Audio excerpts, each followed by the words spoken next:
So we just used Doug's handy dandy pump and we sucked the tank dry from there.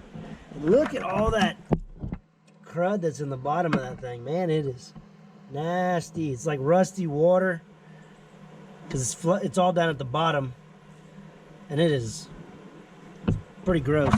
Doug said we definitely don't want that in the new fuel pump. Isn't that right, Doug? That's what I said. That's what he said, and he's sticking to it. Yeah, 100%.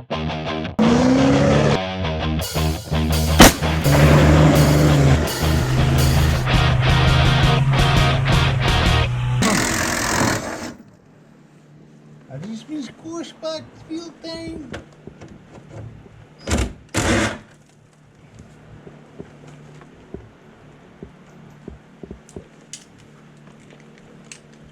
Since Brad modified this skid plate here with the boulder somewhere in West Texas, We might have to modify that back with the sledgehammer. I'm gonna have to switch sockets.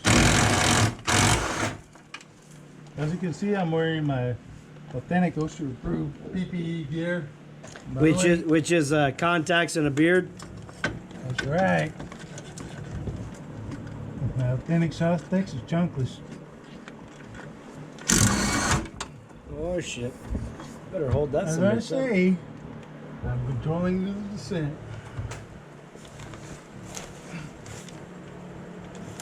Alright, let's take a floor jack under here. All right, that's what I was actually fixing to say. You gonna put the floor jack underneath there? We still got the two in the back holding on. Everyone see if it's stuck.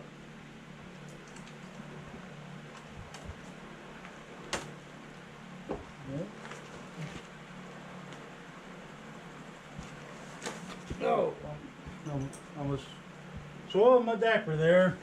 again. I exerted enough too much force. Abdominal muscles.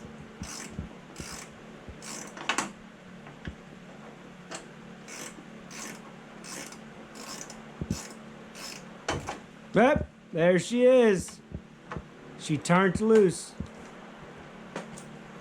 I sure am glad somebody put a little jack under here. Hey-o! I believe these two are the connections To the for pump. the fuel pump and the fuel sending unit, since this tank has two separate devices. Where would I be without my trusty pocket screwdriver? I don't know.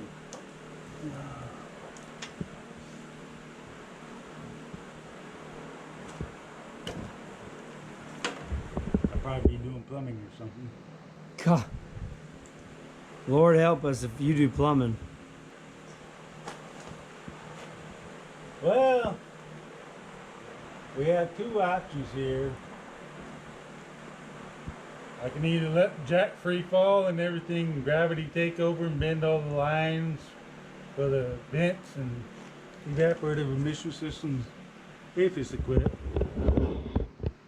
Or or I can pretend I do this for a living.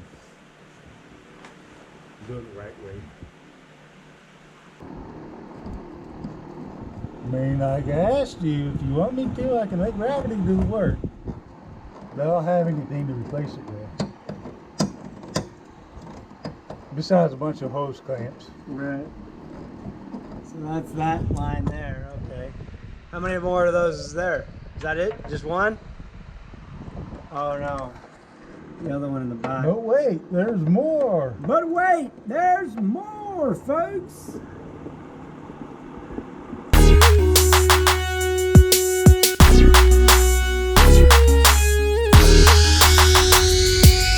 Now we're gonna go ahead and Remove this unauthorized device here.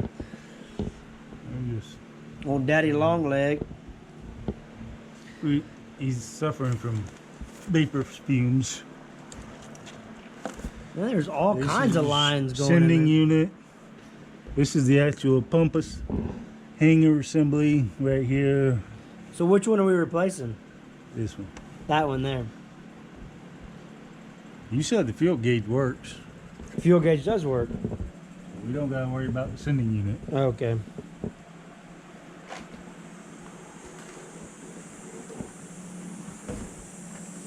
And this is why you want to drain the fuel, so that you can just pick it up. Really helps if you're doing this by yourself like I am. Well, I mean, I'm here in support of you, Doug. So, we've got the tank out. Now we just get our handy dandy blowgun, blow some of the debris off the fuel pump assembly. Go ahead. It's good enough to start. We're working on fuel systems. Cleaning this is next to godliness. Oh, yeah?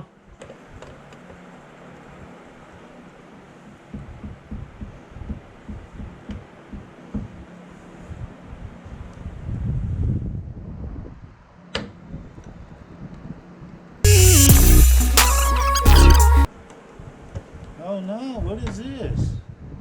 Smaller than a quarter inch. No kidding. Could it be 7? Nope, smaller. 6? Yeah, it's good enough. There she is.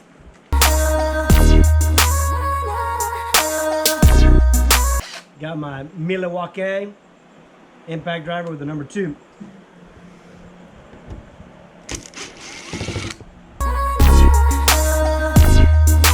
Moment of truth.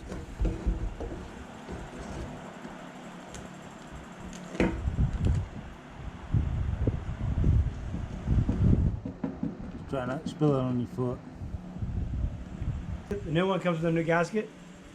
Yes. And bolts. Well, screws. Oh, really? That was mighty nice of them. I was going to tell you that since you're so concerned about them. Well, just didn't want to strip it out and then have to like break out the grinder or something, you know. Smells like gas. There's ethanol free though.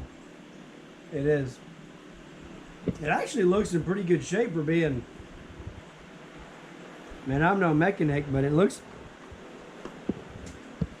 surprisingly. Possibly factory, huh? It looks surprisingly clean. Is that the return line? Yes. That's interesting. Like, I mean, look how new the wires look. Does it look factory to you? Well, let's see here. Made in USA. Let me see if I can get that here. Well, that definitely ain't factory if it was a Suzuki. So it's I'm not. pretty sure that Suzuki was manufactured in Japan and transported over here, no? So this would not be the factory fuel pump. Wow. Okay. Maybe the previous owner had replaced it. It's very possible. But does that mean that it only replaced this or the whole? Because They probably just replaced the actual pump. you don't have to replace the whole assembly every time if you don't want to? That's right. Okay. You'll save about $40, but in the case of a contaminated system, there might be a lot of rust on the actual assembly. So a new hanger and pump is always a good option. Gotcha. So we just used Doug's handy dandy pump and we sucked the tank dry from there. And look at all that crud that's in the bottom of that thing. Man, it is nasty. It's like rusty water because it's all down at the bottom, and it is pretty gross. Doug said we definitely don't want that in the new fuel pump. Isn't that right, Doug? That's what I said. That's what he said, and I he's sticking stand by to it. Yeah, 100%. So Doug and I just had a conversation about either fixing this skid plate or leaving it the way it was. And we've decided to Leave it the way it is. leave it the way it is. The issue is that the tank has got the same ripple in it from a big boulder out in West Texas. I mean, look at that. Like, it's freaking jacked. It's not supposed to, I mean, it's pretty bad, but my concern is, and Doug's concern is if we try to fix it, we can fix the skid plate with no problem. We can't fix the tank without potential of tearing it or it breaking it with us pushing it back down because it's real thin metal. The skid plate is a lot better metal. You know, it's thicker. And we need everything to be fixed the same way. We need. So if we fix the skid plate and we don't fix the tank, the holes aren't going to line up. So we're going to leave it. We're going to let it jive the way it is. All right, we got our pump assembly and we're getting ready to shove her in, baby.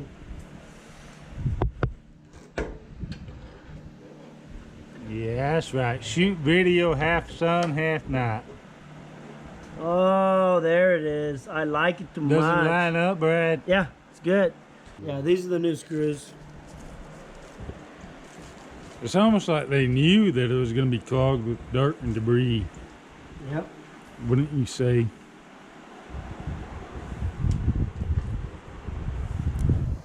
Now, you don't have to tighten them up to the point where they pull the threads out of the tank.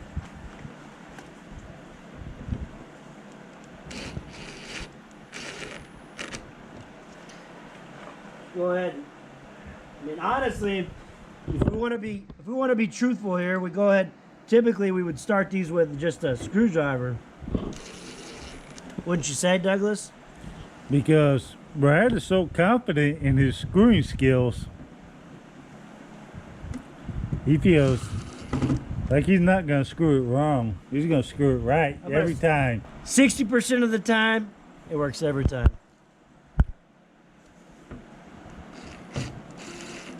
That one almost wanted to cross thread right there.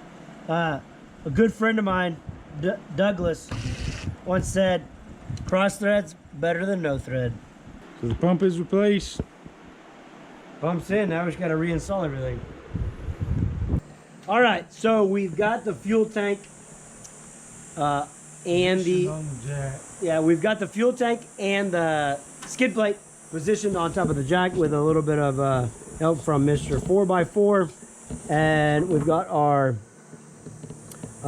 sending unit wire going to the sending unit, and this other one, this black one, is the gauge, the fuel gauge line wire coming from the cluster up at the front. So we've got those hooked up. Doug is now hooking up the fuel supply line. Yeah, the fuel supply line with the banjo bolt on it. And then he has already actually hooked up the return line from the motor, which is that one right there. He's doing that one. He's crooked. I can see it's crooked. Is it? Hold that. Hold this right here. Hold this. Good master plumber here. Yeah, let me see. Stop. Connect this fitting. Let's see if he gets it on the first try, folks.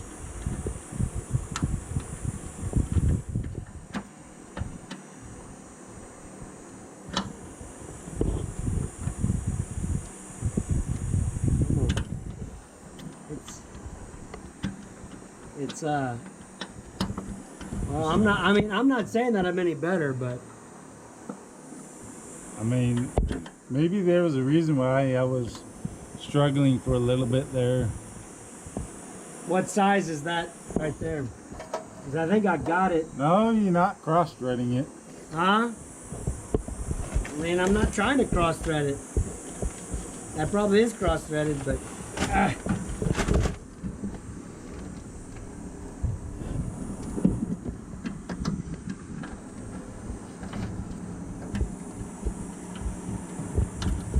No.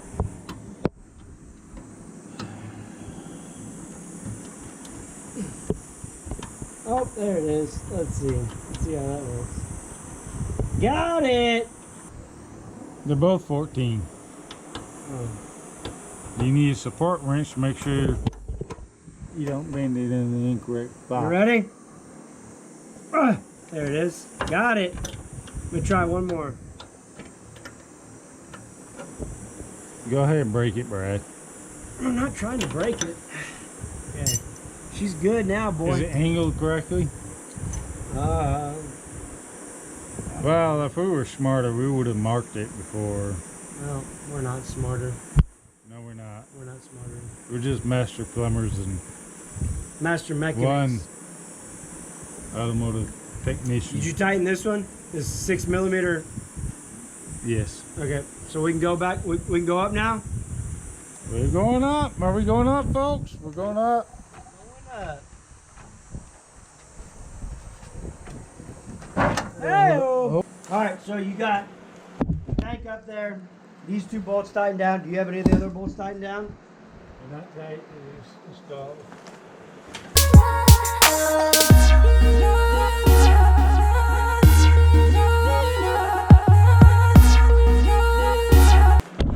I don't need a knife. I got a dog.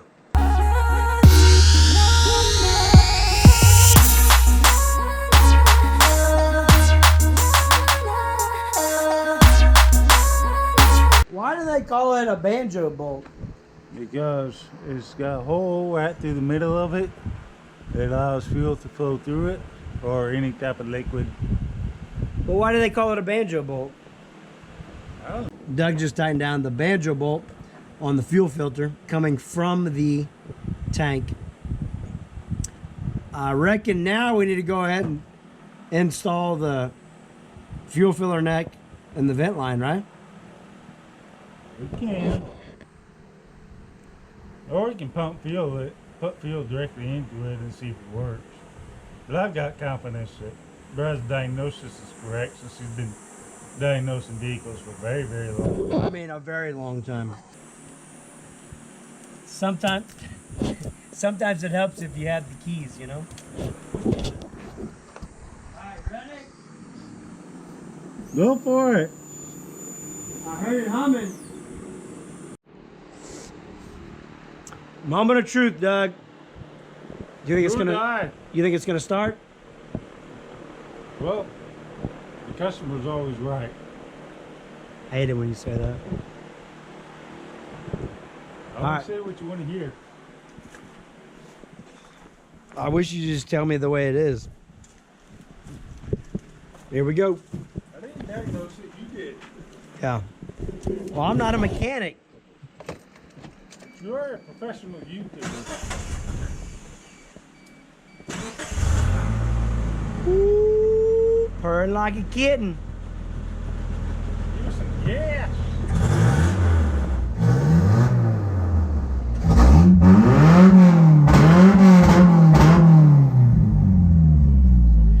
I give you kudos on your diagnosis. You see that? You see that? You see that? I don't do that for everybody. No. Actually, nobody. Nobody. I hope you enjoyed this episode of Texas Beard Adventures. You want to? Oh, he's waiting for me to say. If you want to see Doug again, drop a comment below. If you're new to my channel, consider subscribing and hit the notification bell so you know when I post new videos. And I'll catch you on the flip side. You dang hillbillies!